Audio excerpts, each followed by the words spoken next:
Tá. Gente, vamos começar, tá? Eu sei que vocês estão empolgados e não sei o que e tal. É um dia realmente especial, né?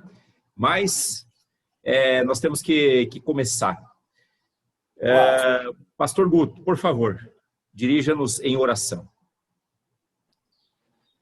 Deus, nós queremos te agradecer por mais esse dia.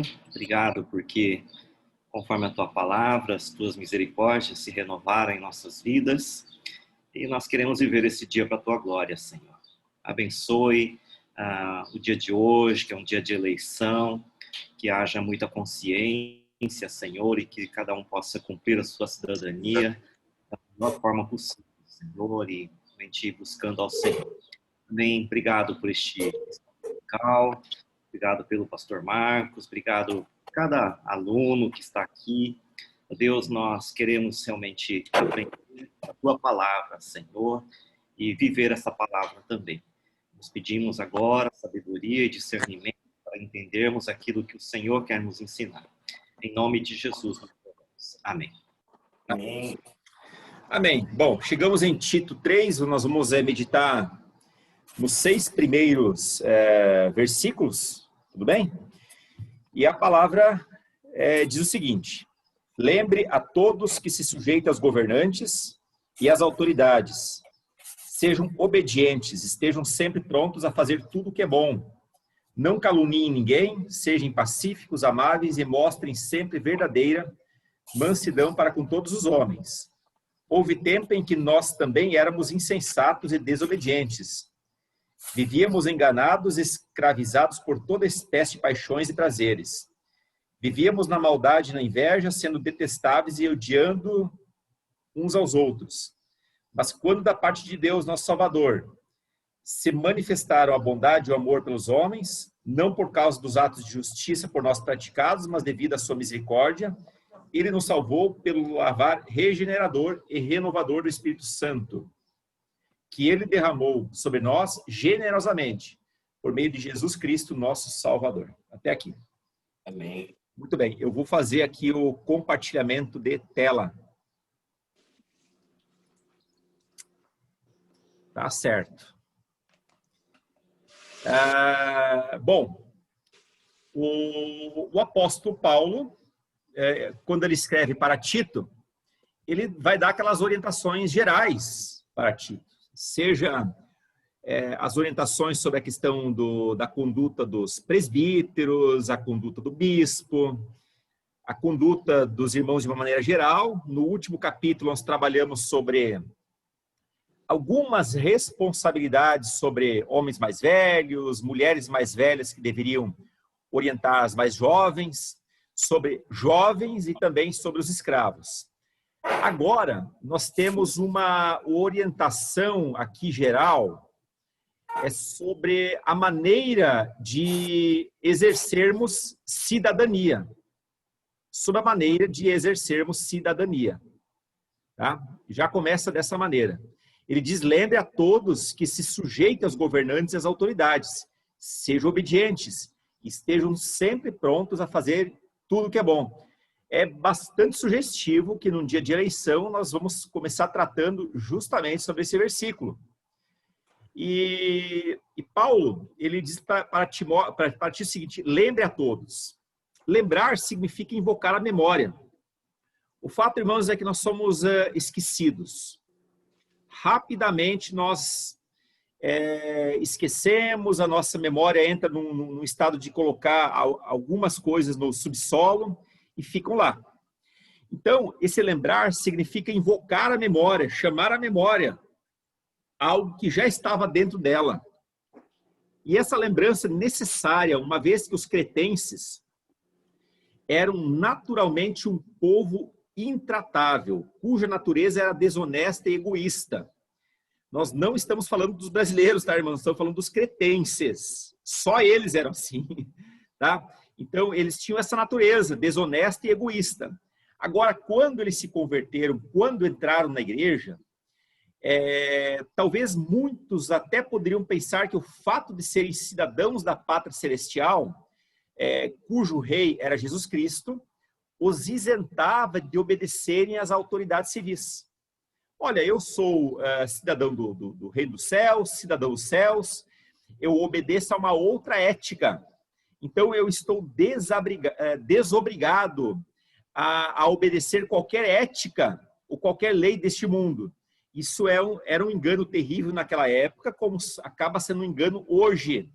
É possível, inclusive, que muitos desprezassem ativamente as autoridades terrenas, como se eles fossem representantes de uma sociedade degenerada.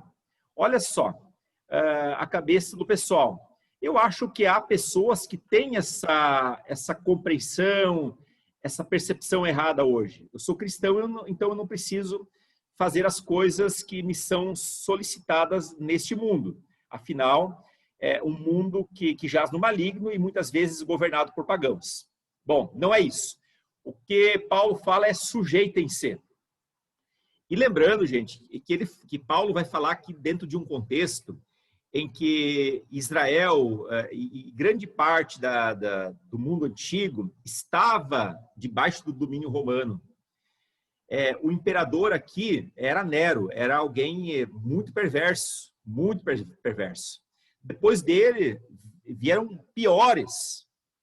E ainda assim o Paulo diz para se sujeitar. É claro que a sujeição aos governos e às autoridades não está especificando um tipo só de governo, mas abrange desde do governo da mais alta hierarquia até eu diria assim, no nosso contexto, até um guarda de trânsito. Sujeitar-se, nesse caso, não significa ser covarde. Olha, eu não vou me sujeitar, eu sou homem, aquela concepção muito machista. Tampouco é demonstração de fraqueza. Pelo contrário, somente uma pessoa livre e, em última análise, uma pessoa que ama é capaz de se sujeitar, de se subordinar e assim se inserir no todo. Interessante que Paulo chama a atenção de nós nos submetermos ou nos sujeitarmos uns aos outros. Interessante. Vimos lá que a esposa deve se submeter ao marido, mas também, dentro desse princípio da sujeição, todos devem se sujeitar a todos. É um princípio cristão. E a gente não faz isso por pressão, mas nós fazemos isso porque nós amamos. Então, a sujeição aqui, ela não é um peso, não tem problema nenhum em eu abdicar de algum interesse pessoal ou de alguma convicção, eu diria assim, secundária, pelo bem do todo. Obedecer seria praticamente eu diria assim, um sinônimo. Não exatamente um sinônimo, é que às vezes as pessoas obedecem sem se sujeitar no coração. Alguns obedecem por pressão, mas vamos ver o que essa palavra significa. Bom, obedecer aqui significa cumprir as leis e instruções das autoridades civis, como pagamento de impostos. Ora, hoje é eleição, correto? Eu sei que é complicado, é chato, tem que ir lá ser obrigado, num país democrático, temos que votar. Mas é assim que funciona. E num ato de obediência, de sujeição, ou nós votamos, ou então a gente vai justificar o nosso voto. Mas isso tem que ser feito, nós temos que cumprir nosso dever civil. Como crentes, nós não estamos isentos à obediência para com as autoridades. Pelo contrário, uma vez salvos, precisamos ser exemplo de civilidade. Irmãos, às vezes surge algumas notícias na televisão, que promotor X deu carteirada num guarda de trânsito, num policial rodoviário, ou coisa assim. Aquela velha história, sabe com quem você está falando. O que eu acho isso algo horrível, horrível.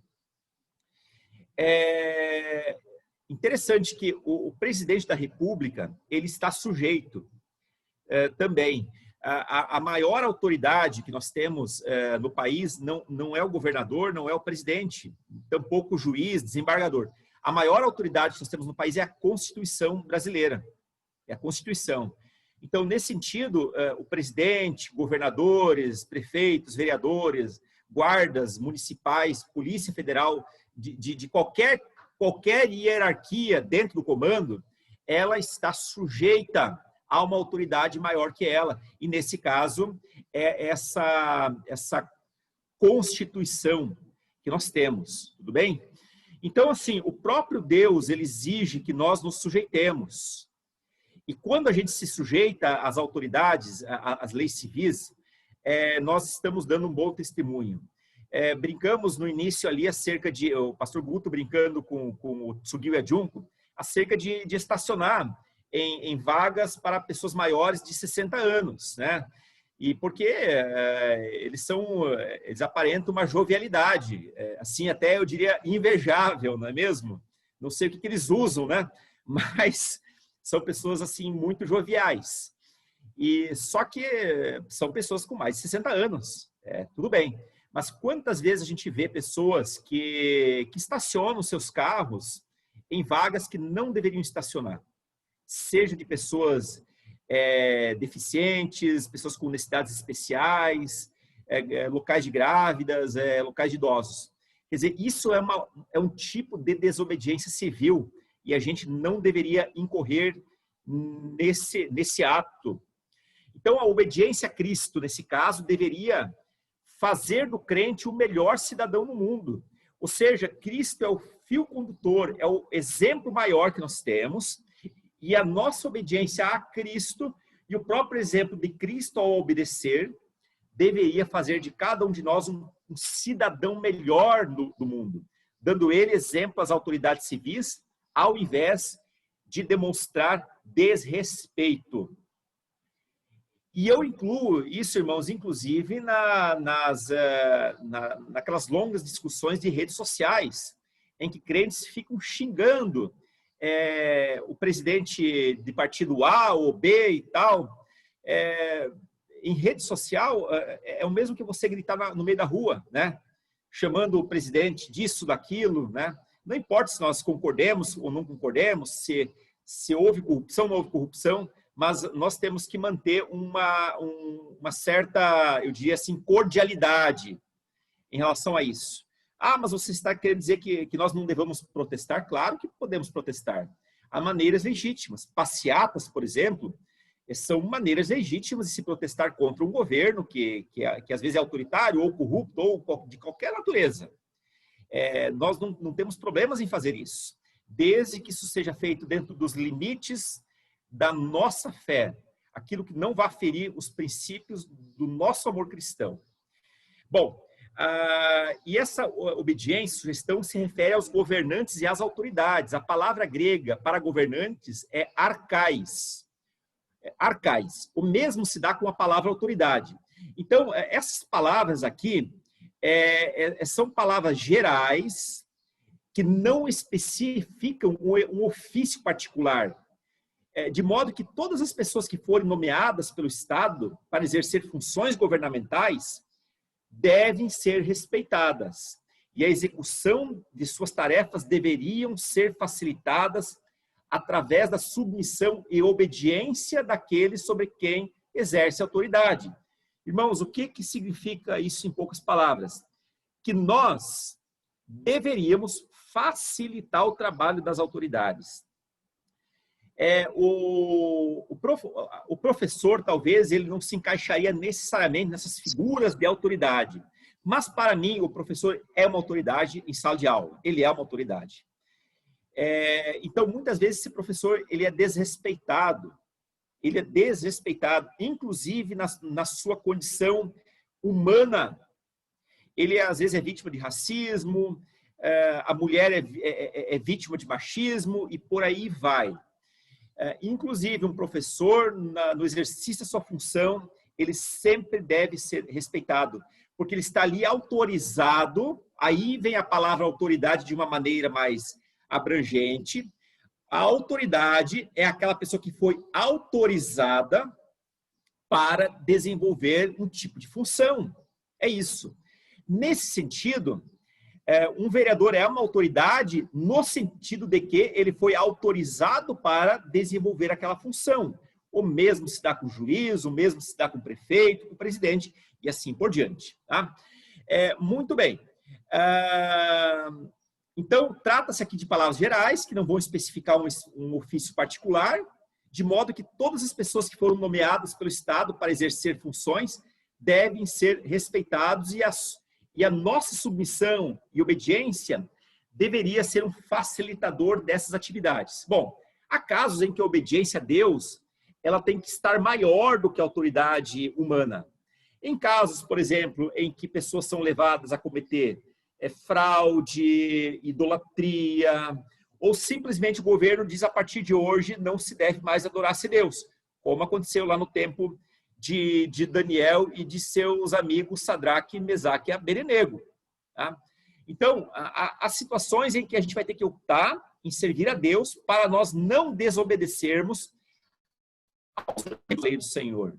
Mas, de modo geral, essas questões não entrarão em conflito. Logicamente que os cretenses eram pessoas ressentidas dos conquistadores romanos. Por outro lado, os crentes deveriam saber que as autoridades ali eram constituídas por Deus e eles deveriam sim obedecê-las.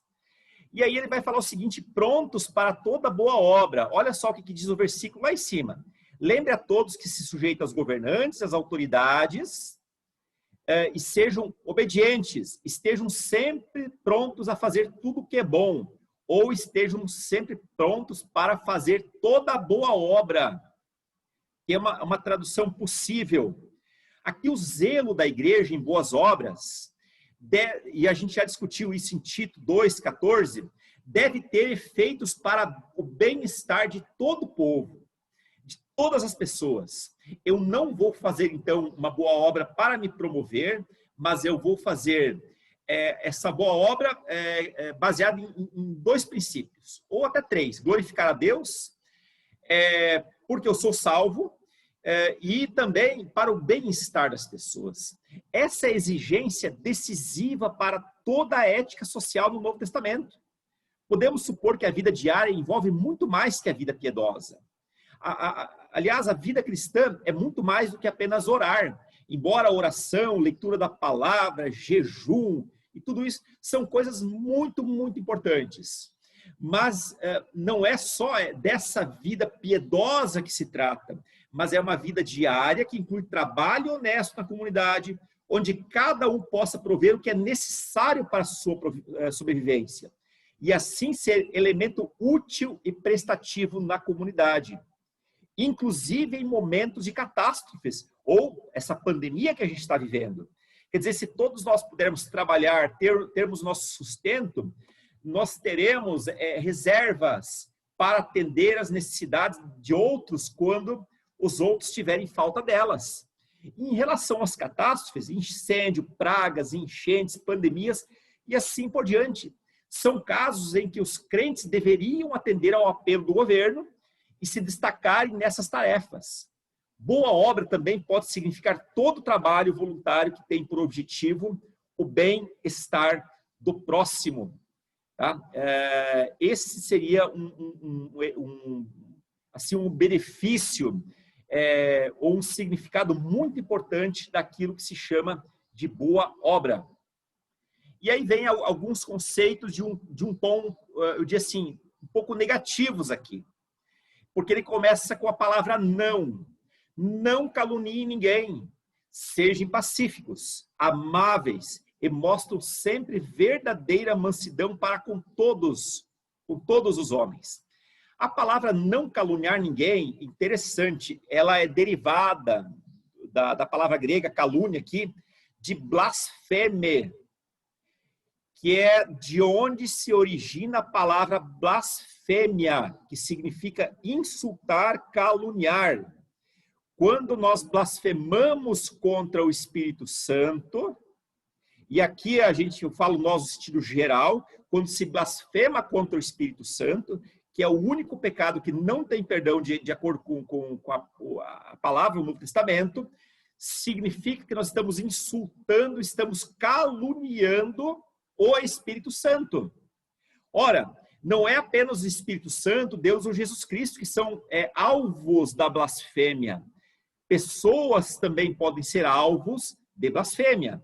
Então aqui tem um sentido de estigmatizar alguém ou pôr uma marca negativa na pessoa.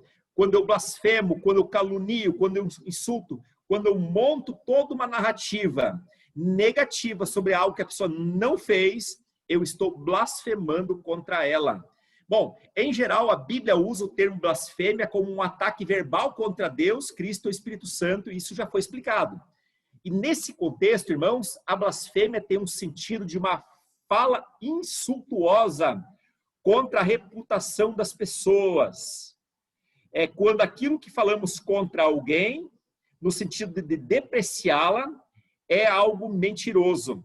A blasfêmia, então, é decorrente de sentimentos amargos de uma alma que não quer se render a Deus.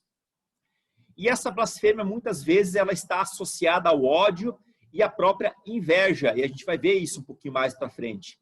A abrangência de não se caluniar aqui é em relação a todas as pessoas.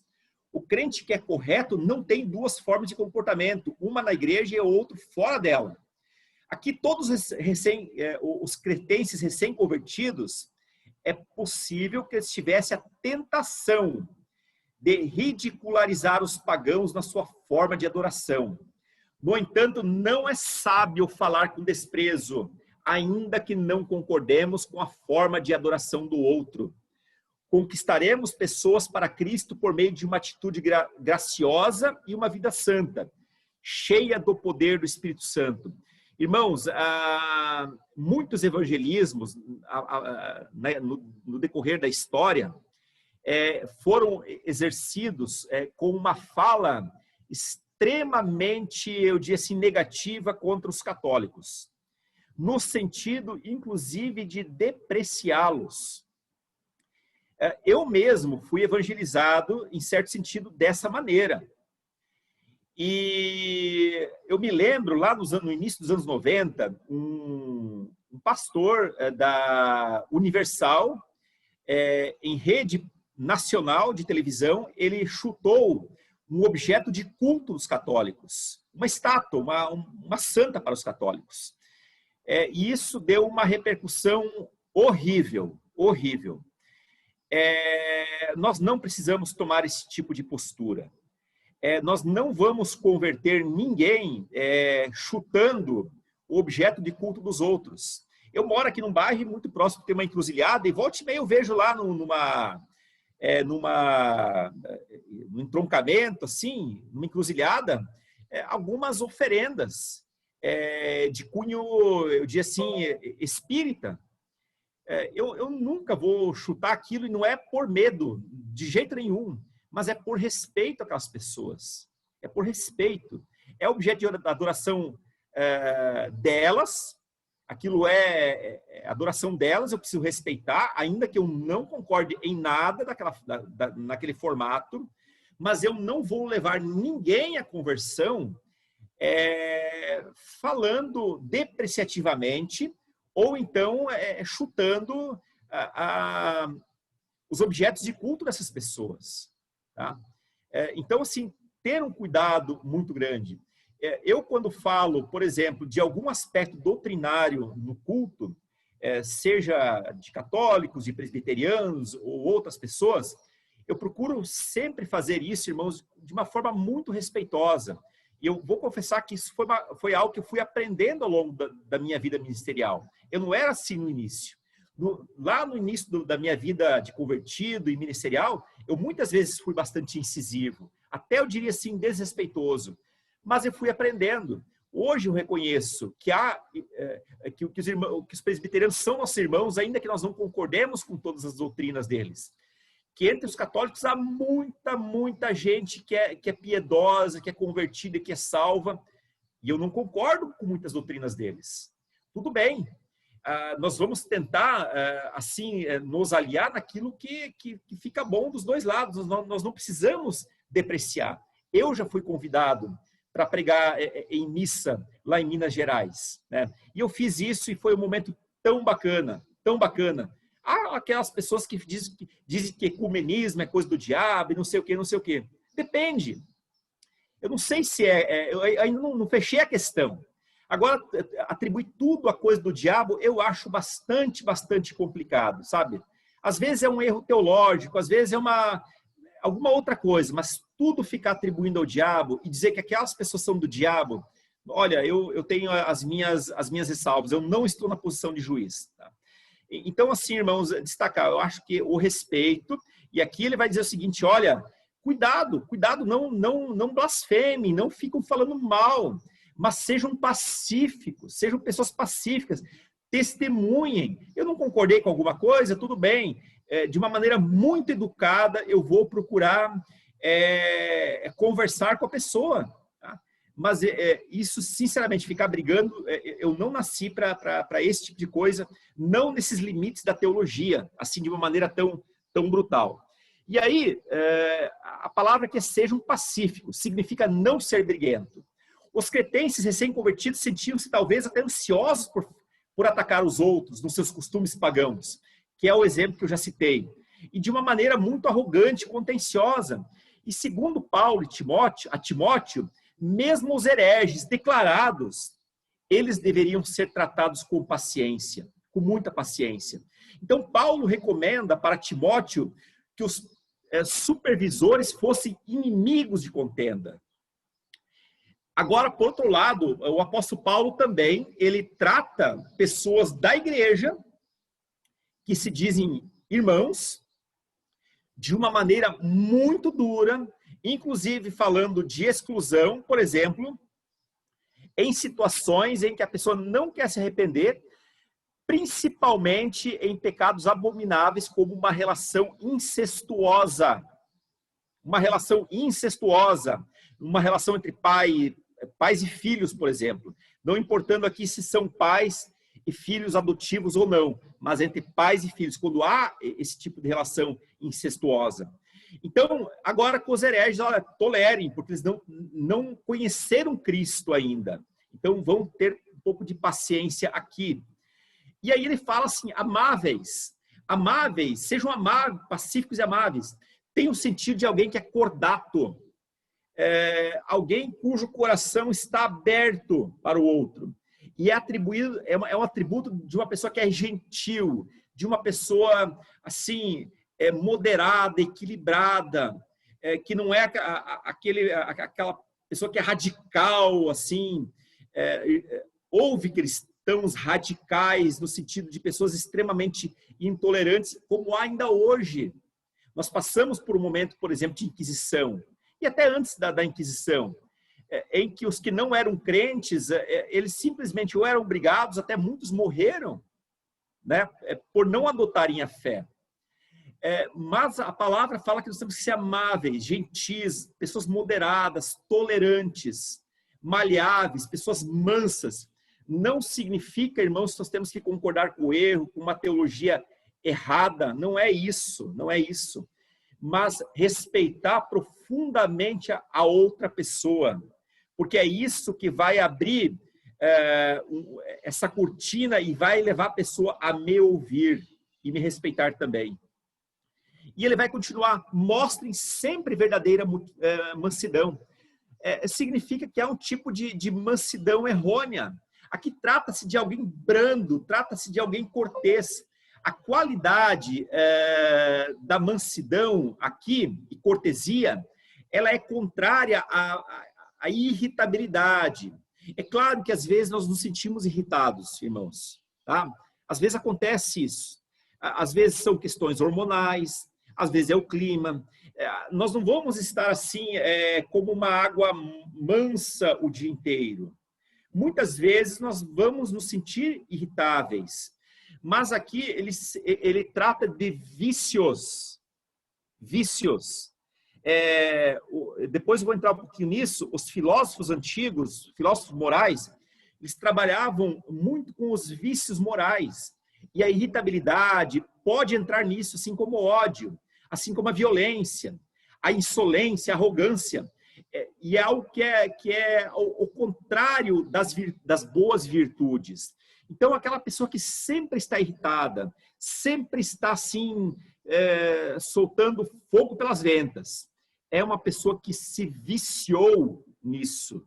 Ela está longe das virtudes, ela está longe do fruto do Espírito Santo.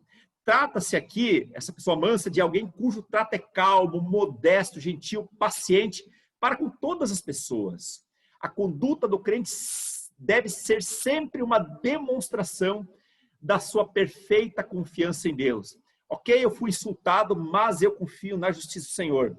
Também trata da consideração para com todos os homens, sendo essas pessoas importantes ou não, amigos ou inimigos, crentes ou pagãos. Crentes ou pagãos. Interessante, certa vez o professor Leandro Carnal falou uma frase bastante interessante.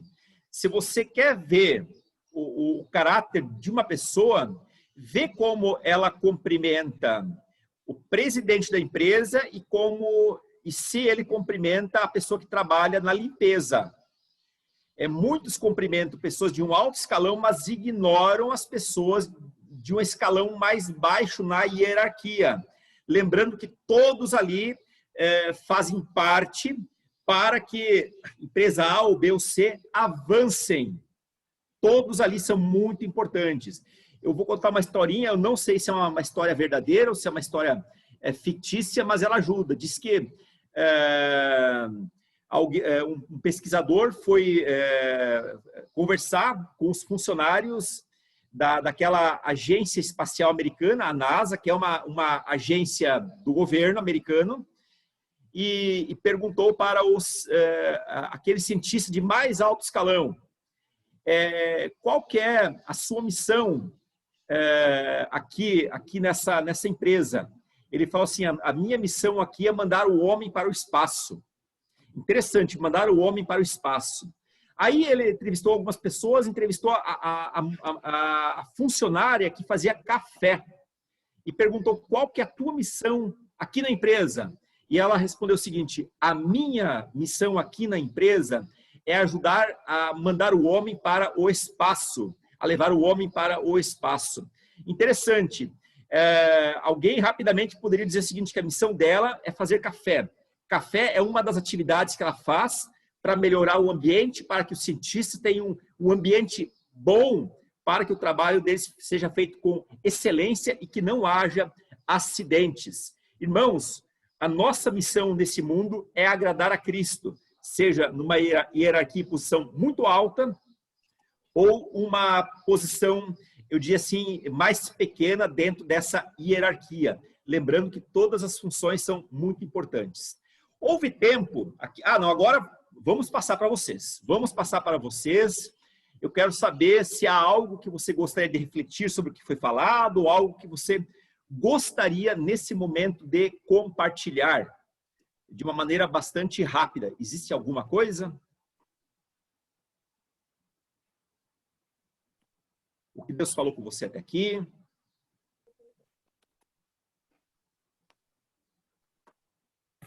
Pastor, Sim, uma coisa que sempre acho que é a maior luta minha e...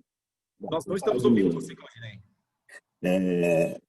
Acho que é uma grande luta minha e talvez de algumas outras pessoas, é realmente deixar com que o fruto do Espírito faça parte da nossa vida. Essa luta que Paulo diz contra o Espírito contra a carne, né? E, sem dúvida, o fruto do Espírito vai estar na região do Espírito. É algo que, quando a gente fala sobre tudo isso que nós estamos estudando, sobre autoridade, respeito, enfim, isso é extremamente espiritual. Né? Então, é algo que eu tenho que me render ao Espírito de Deus, buscar o poder dele, buscar a presença de Deus, para que eu possa fluir nele. Porque de mim mesmo, eu quero confessar, eu não consigo. Então, se tiver alguma receita, alguma outra recomendação, eu aceito. Tá. Foi bem difícil ouvir você, Claudinei. A gente conseguiu entender, assim, de uma maneira bastante geral. Se você puder escrever o que você quis dizer, seria melhor. Depois eu leio, tá? Me comprometo aqui diante dos meus eleitores, tá? Que eu vou ler para vocês. Tá? É que o áudio realmente estava ruim. Mais alguém?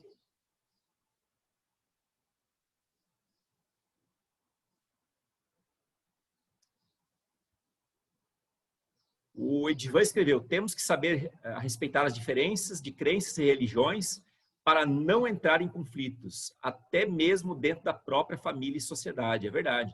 E eu diria mais, até dentro da própria igreja, porque há assuntos que são considerados secundários dentro da igreja, que às vezes também resultam muitas brigas, né? E a gente não precisa entrar nesses assuntos de uma maneira assim tão bravia.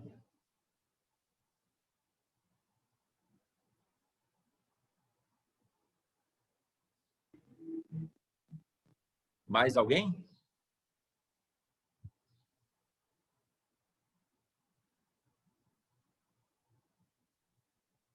Bom, eu acho que eu vou então continuar. Se não houver nenhum compartilhamento, depois, se alguém tiver no final, ainda poderá fazer. Legal. O verso 3 diz o seguinte: houve tempo em que nós também éramos insensatos e desobedientes. Olha só aqui Paulo falando da própria vida deles. Houve um tempo em que nós também éramos insensatos e desobedientes. Vivíamos enganados, escravizados por toda espécie de paixões e prazeres. Vivíamos na maldade e na inveja, sendo detestáveis e odiando uns aos outros. O verso 3 contém uma lista de vícios. Era comum que esse tipo de lista de coisas condenadas aparecesse nos escritos dos filósofos morais daquele período. E até antes, lá entre Platão, essa turma de filósofos antigos, Aristóteles, filósofos daquela geração, daquele contexto, tinham as suas listas. E também essas listas morais apareciam na maioria das composições religiosas. Nós temos uma lista interessante em Gálatas acerca dos frutos da carne.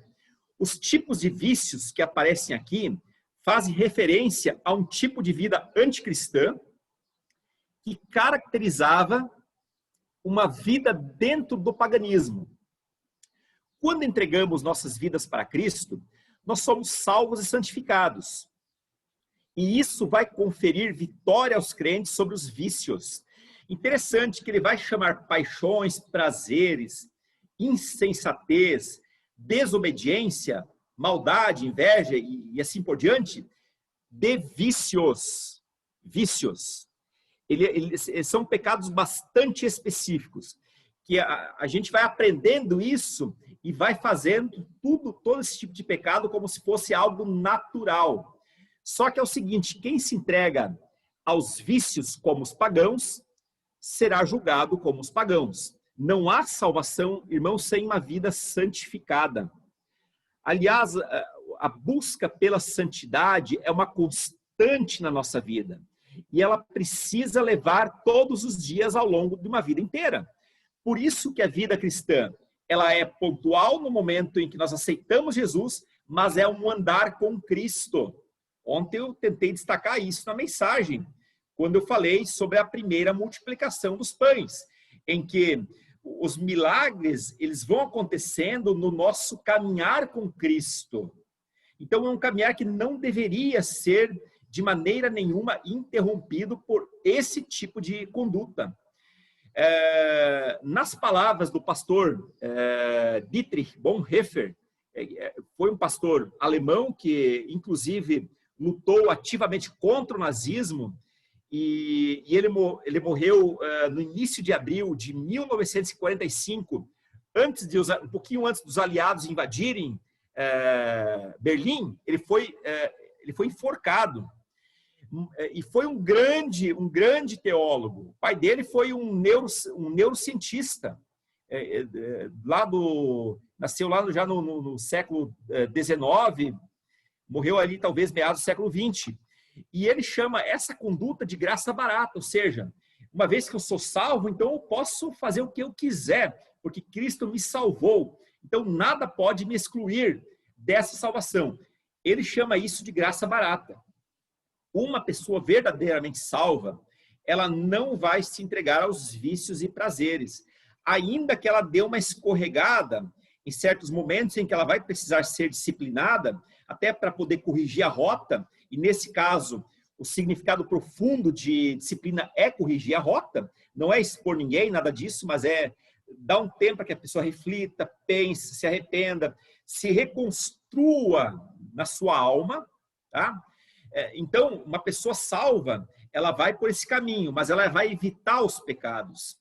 Já alguém que vive nessa graça barata, ela não importa, ela mente, ela tem os maus costumes, ela faz o que agrada ao seu coração, não se importando com as consequências. A isso, o Dietrich Bonhoeffer vai chamar de graça barata.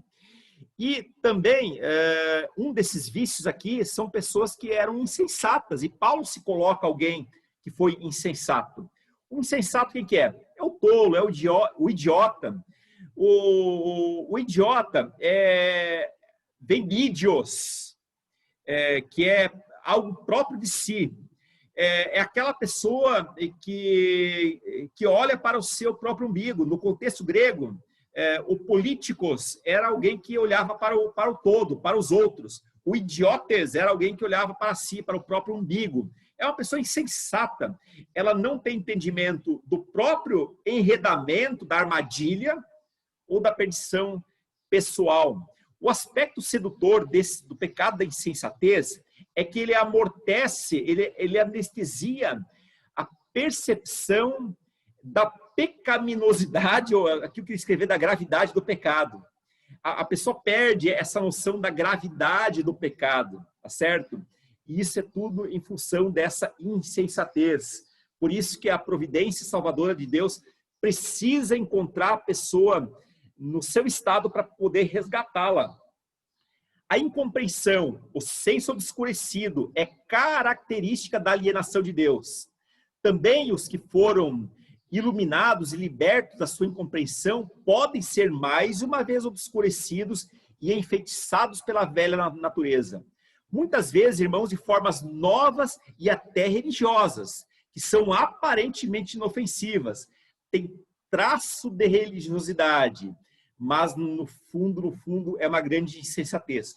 Temos exemplos bíblicos, né, de cristãos que estavam quase sendo convencidos a se circuncidar, a obedecer dias especiais e a todo aquele ritual judaizante, né? Uma tremenda de uma insensatez. Nós fomos salvos pela graça. E outrora também, Paulo diz que ele era desobediente. Refere-se a alguém que não dá ouvidos, principalmente às ordens divinas constadas nos evangelhos. Pessoas que não querem obedecer. Essa obediência ela é muito flagrante em famílias cujos filhos são ainda pequenos, adolescentes, não querem obedecer. Então, a gente não precisa nem evoluir muito nisso, porque os irmãos muito bem sabem o que essa palavra denota. Também eram desgarrados. Desgarrados. Tanto Paulo, Tito, quanto os convertidos daquela igreja. Desgarrado é o mesmo que desviados, desencaminhados. É aquela ovelha que está longe, lá fora do aprisco. O ser humano deixa-se levar pelas paixões, e a sua consciência e razão são obscurecidas. É como se ela estivesse na sombra. Ela não consegue distinguir a luz. É como você tentar andar com a luz alta ali por 6:30 da tarde, naquele momento de penumbra. Aquela luz, ela nem clareia, tampouco, você não consegue ver direito. A coisa está meio obscurecida ali, nesse exemplo. Assim é a mente dessa pessoa. Então, ela não dá mais ouvidos à exortação. Assim, o mal pode avançar com doses que são aparentemente inofensivas. É como um vício aqui. Só que, com o tempo, ela vai envenenando tanto a si, a sua moralidade, quanto todas as relações sociais. Por isso que é chamado de vício. Ninguém morre na primeira tragada de cigarro, de tabaco. Mas ela vai se viciando, ela fuma 1, fuma 2, quando vê, ela está plenamente enredada. E aí ela degradou o pulmão, a sua circulação sanguínea, e o fim dela, morte, enfisema pulmonar, câncer, sem contar um prejuízo financeiro monumental. Assim é com a pessoa que é desgarrada. Ela vai se sentindo atraída pouco a pouco, e quando vê, ela caiu na armadilha sem mesmo se perceber disso. E eram desobedientes, desgarrados, que eram escravos de toda sorte de paixões e prazeres. Refere-se à corrida aqui atrás da diversão. E não deixa crescer a semente da palavra de Deus, mas sempre sufoca. É aquela pessoa cuja semente foi, eu diria assim, largada ou caída na beira do caminho. Ela foi sufocada pelos prazeres do mundo. O pecado, ele é sempre profundamente escravizador. A pessoa acha que está exercendo a sua liberdade. Eu estou exercendo a minha liberdade de fumar crack. A pessoa rapidinho ela vai ser escrava do crack, da droga e dos traficantes também. Bom, isso acontece com qualquer vício. Com qualquer vício. No caso em questão, a palavra grega para paixões é epitomia e indica qualquer desejo. Então, aqui uma palavra bastante neutra, mas ela vai ser entendida no contexto. E aqui ela frequentemente aparece nesse contexto, ou no contexto bíblico, como vícios sexuais. Escravos de toda sorte de paixões sexuais e prazeres sexuais. O sexo em si não é diabólico. O fruto lá que Eva e Adão comeram no jardim não era o sexo, não era isso, era de fato um fruto. Isso mais tarde surgiu lendas sobre essa questão, mas é aquele sexo desmedido, fora dos limites do casamento. Assim, isso sim seria realmente algo muito ruim, pecaminoso e que precisaria ser evitado. E a pessoa sempre vai se aprofundando nesse tipo de vício. Ela se torna alguém insaciável. Bom, em relação geralmente quem cai nesse tipo de vício não demora muito para cair também em outros vícios, como do jogo, dos gastos desmedidos, da compra compulsiva e assim por diante.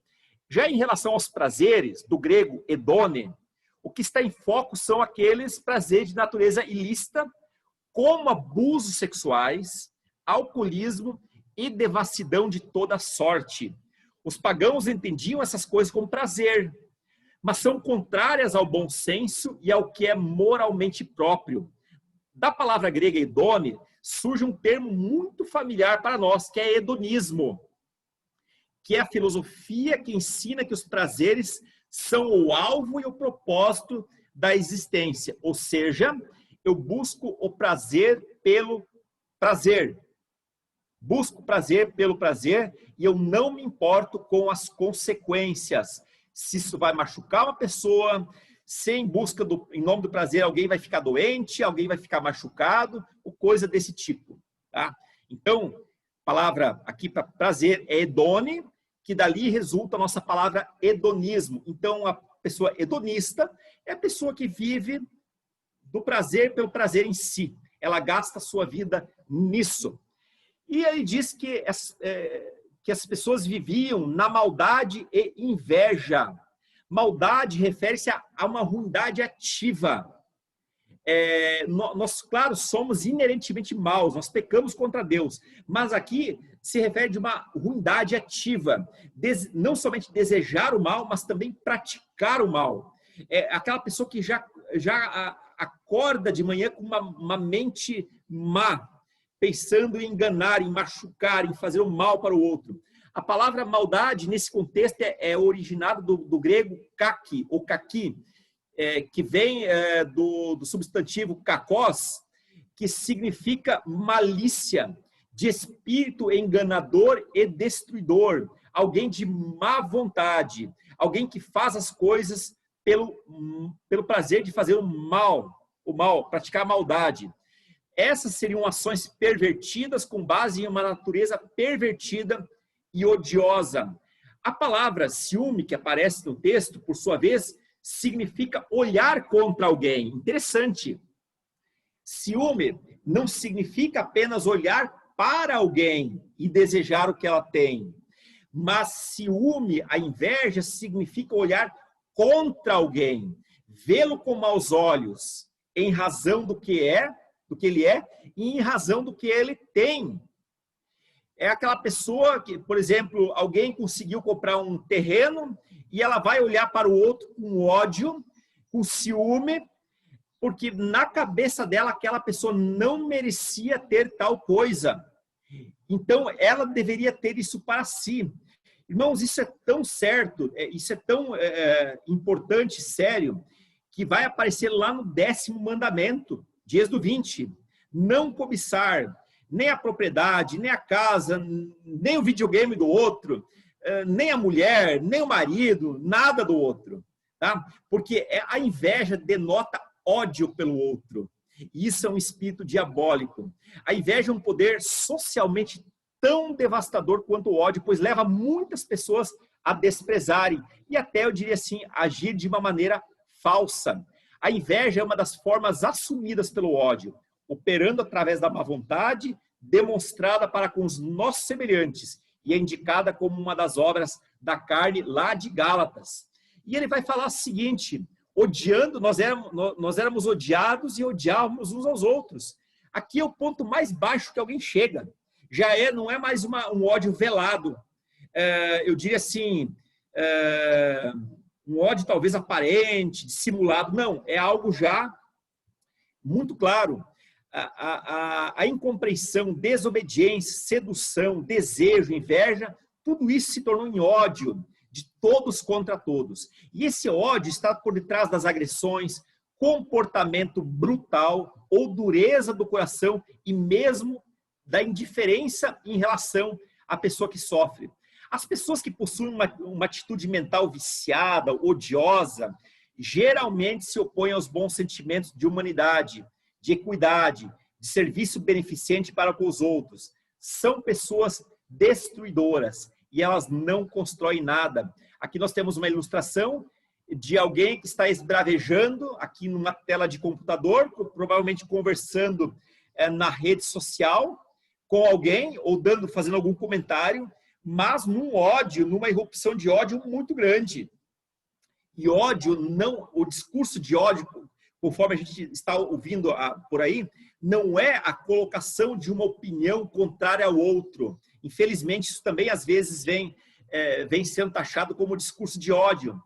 Porque eu gosto do presidente tal, então eu estou tendo esse discurso de ódio. Não é isso, irmãos.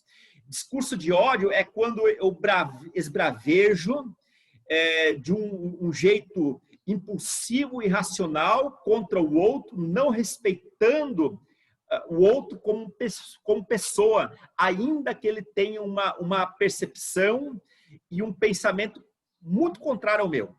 Isso seria uma definição de ódio clássico.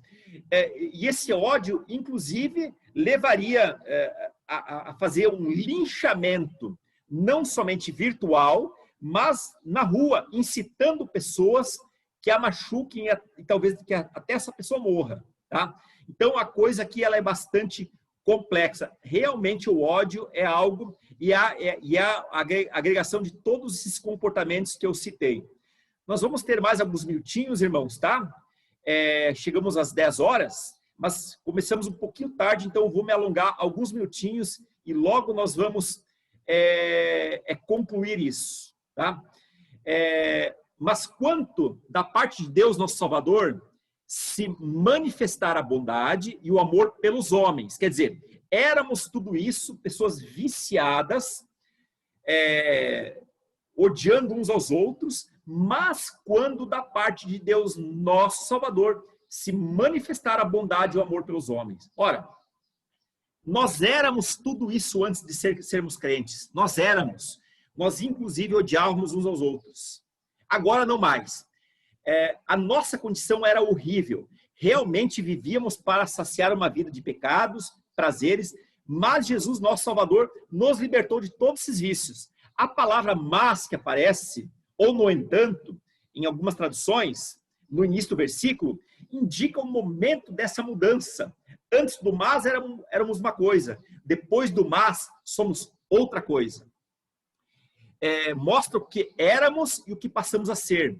Foi possível que a nossa condição pudesse ser mudada em função da manifestação da bondade e do amor de Deus, unicamente movidos pela misericórdia do Senhor. Essa bondade, essa benignidade significa gentileza e generosidade para com o outro. Irmãos, Deus foi tão generoso com quem não merecia, ao ponto de limpar toda a nossa sujeira pelo lavar regenerador do Espírito Santo. E ele vai falar o seguinte: mas quando da parte de Deus, nosso Salvador, se manifestaram a bondade e o amor pelos homens. O que é amor pelos homens? A palavra grega para amor, nesse versículo, é filantropia. Uma palavra que todos nós conhecemos bastante. Geralmente, quando nós nos referimos a Deus, nós usamos a palavra ágape, que é uma palavra que aparece muito mais na relação de Deus com as pessoas. Mas aqui, a palavra filantropia, de filéu, de amor, também surge em relação a Deus para os homens. E ela é muito usada nos idiomas modernos para indicar ações altruístas que se fazem em relação às outras pessoas, ou pessoas necessitadas. Nesse caso, irmãos, nós estávamos carentes ou necessitados do amor de Deus, e Deus, em uma ação filantrópica, poderia ser sim uma ação sacrificial, mas a filantropia é um tipo de sacrifício também, demonstrou tal amor, o qual agora se torna a base para todos os favores divinos em relação a cada um de nós. Então, Deus tem esse amor ágape, sim, mas Deus demonstra esse amor também por meio da filantropia, que é também um tipo de amor doador. O verso 5 diz o seguinte: esse amor não foi por causa dos nossos atos de justiça, nem se lavar do Espírito Santo, por causa de ato de justiça por nós praticados, mas devido à sua misericórdia. Deus nos salvou pelo lavar regenerador e renovador do Espírito Santo. A salvação, irmãos, não é mérito nosso. Nós estávamos mortos em nossos delitos e pecados. Não há nenhum ato de justiça que pode nos salvar após termos pecado contra Deus. Significa que boa obra não me salva, mas é um atestado de que eu sou uma pessoa salva. Efésios 2, verso 8 diz que a salvação não vem de vós, e tampouco não vem de obras, para que nós não venhamos a nos gloriar, mas é unicamente pela graça de Deus. Mais uma vez aqui o orgulho humano foi neutralizado, pois a salvação vem de Deus, mas a nós cabe aceitar. Nós podemos aceitar a salvação usando o nosso livre-arbítrio, e isso é para todas as pessoas, para todos os homens, mas também nós podemos rejeitar essa salvação. Esses atos de justiça mencionados por Paulo referem-se às boas obras. Elas são importantes para os homens e são legítimos se forem produzidos pelo Espírito de Deus. Tais obras, irmãos, não nos salvam, mas são um imperativo moral que é produzido pela salvação. Boas obras não é coisa de espírita, não é coisa de católico, como a gente gosta de falar. Não, quem faz as boas obras são os espíritas e os católicos. Irmãos, boas obras deveria inicialmente ser uma ação do povo crente, independente se for católico ou se for evangélico, tá? Mas um povo que crê em Jesus Cristo como seu único e suficiente Salvador. E aqui, mais uma vez, eu falei, católicos que creem em Cristo como seu único e suficiente Salvador, tá? O Espírito Santo exerce aqui um papel fundamental no processo da nossa salvação, de acordo com esse texto. É Ele quem planta em nós toda a disposição e a natureza de Cristo. É o Espírito Santo que vai nos impelir para essa boa obra. E por fim, esse lavar aqui, que o Espírito Santo, ou melhor, que foi derramado sobre nós generosamente por meio de Jesus Cristo, o nosso Salvador. Eu vou fazer aqui a leitura novamente do versículo 5. Não por causa dos atos de justiça. Sim, alguém quer perguntar? A voz aqui. Mas e agora? Ainda não. Tá. Não por causa dos atos de justiça por nós praticados, mas devido à misericórdia dele, ele nos salvou pelo lavar regenerador e renovador do Espírito Santo que ele derramou sobre nós generosamente. Quem que foi derramado sobre nós de uma maneira generosa? O Espírito Santo, por meio de Jesus Cristo, nosso Salvador. A água para o lavar regenerador do Espírito Santo foi derramada de maneira abundante sobre nós. Esse versículo ilustra como Deus fez isso de modo completo, sem economia, com generosidade.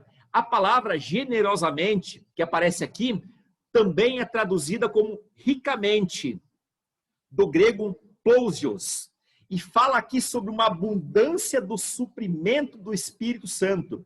Esse suprimento é tão grande que todos os seres humanos podem ser dele participantes. Ninguém fica excluído desde que a pessoa busque essa salvação.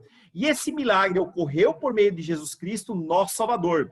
Somente em Cristo fomos adotados, pelo que também somente através de Cristo nos tornamos participantes do Espírito Santo, o qual é o penhor. E aqui a ideia de penhora é aquela pessoa que troca uma dívida, tá, por algo, tá? Ela leva algo e faz aqui uma permuta, ela deixa algo penhorado. Jesus penhorou a sua vida por salvação a nós. E também Cristo é testemunha, o Espírito é testemunha da nossa adoção. Paulo ensina que a regeneração do Espírito é conferida apenas àqueles que são membros de Cristo, do corpo de Cristo. Aquelas pessoas que receberam Jesus, elas têm o Espírito Santo nas suas vidas. É isso. Então, nós estamos aqui supridos com o Espírito Santo. O que nós podemos fazer agora é ampliar, nos encher com esse Espírito Santo que uma vez foi derramado em nossas vidas. Irmãos, há algo que vocês gostariam de perguntar? Alguma dúvida? A palavra está com vocês. Muito conteúdo, não é mesmo? Eu entendo. Mas é o jeito. Ô, pastor Marcos. Sim. O Ney colocou, né, por escrito aí, aquilo que ele compartilhou, né? Ele faz uma pergunta, né? E eu creio que a sua palavra de ontem, que eu achei realmente muito inspirada por Deus, você coloca que os milagres de Deus acontecem no nosso caminhar diário, né? Com Cristo. Sim. Eu achei isso uma expressão muito legal mesmo, né? E tudo isso que você falou hoje sobre vícios e uma série de coisas, né? Eu acho que completa bem aquilo que você falou ontem, que realmente nós precisamos dos milagres de Deus no caminhar diário, né? Diário, nas pequenas coisinhas, né? Porque muitas vezes se fala muito em grandes milagres, né? Curas de câncer e tal, mas o grande milagre é mudar um pequeno hábito, né?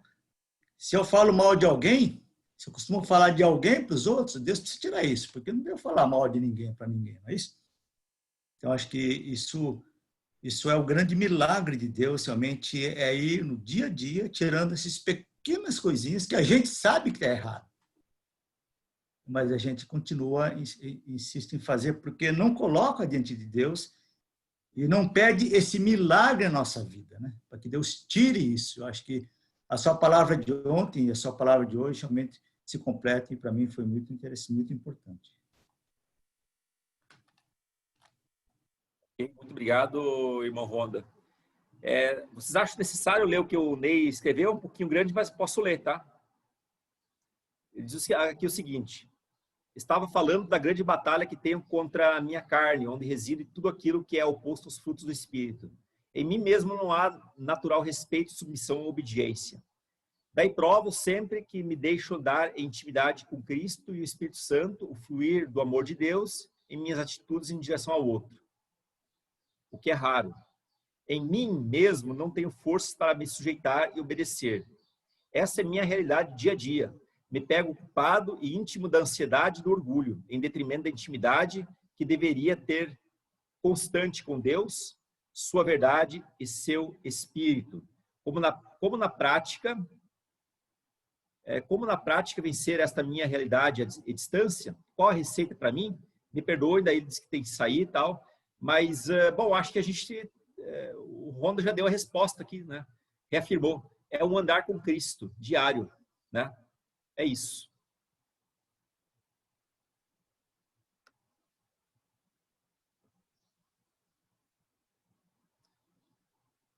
O Gilson coloca esse elevado padrão, é um tremendo desafio de minha vida cristã, ok? O Márcio, a boa conduta cristã é evidenciada na vida daqueles cujos frutos são visíveis. Um viver ativo em direção à vontade de Deus para aqueles que foram remidos pelo sangue de Cristo. Muito bem, é isso mesmo. Obrigado. Mais alguém gostaria de falar?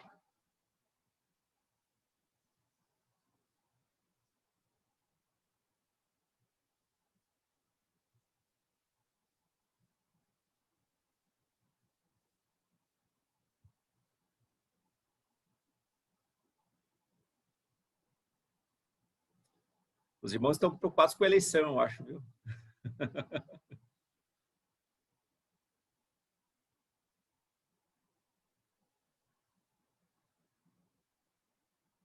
Entenderam tudo ou não entenderam nada? O silêncio sempre é preocupante, né? Ou entenderam tudo, ou... Bruna, você entendeu? Sim, entendi. Muito bom. Tá bom. Roberto, também? Entendeu? Entendi um pouco, sim, professor. Ah, disse que entendeu um pouco. Tá bom. Tá jóia, irmãos. Então, acho que vamos finalizar, né? Vamos finalizar. Vamos orar e que Deus nos conduza. Eu sei que o ideal é alto, né? A gente vai tentando mudar as nossas vidas, né? No nosso dia a dia. Sei que tudo uma vez é complicado, mas, né? A gente vai fazendo isso, né? É o processo da santificação. Demora a vida toda, né? Só para animar os irmãos, tá bom? É que nem a leitura da Bíblia, né? Pouquinho, só falta mais aí 300 e tantos dias, né? Mas não tem problema, no que vem a gente começa de novo. Vamos orar. Nosso Deus e Pai, nós louvamos e agradecemos ao Senhor, em nome de Jesus, por esse dia. Obrigado por essas palavras. Que o Senhor possa agora aplicar ao nosso coração as verdades que foram faladas, nos direcione para que possamos ser melhores cidadãos nesse mundo. Abençoe a vida de cada um. E nós também queremos lembrar da vida da irmã Ana Paula, que infelizmente foi diagnosticada com esse vírus, e que o Senhor possa dar plena restauração a ela, Pai. Nós pedimos e agradecemos porque sabemos que o Senhor é o médico dos médicos, é o Deus que cura. Muito obrigado, Senhor, porque o Senhor, sobretudo, é o doador da vida. Em nome de Jesus, assim pedimos e agradecemos. Amém. Amém, irmãos. Deus abençoe a todos e até, se Deus quiser, semana que vem. Boa macarronada com frango para todos. Boa eleição. Para quem não tem, eu posso mandar o número, tá bom? Ó, a gente tem que votar certo.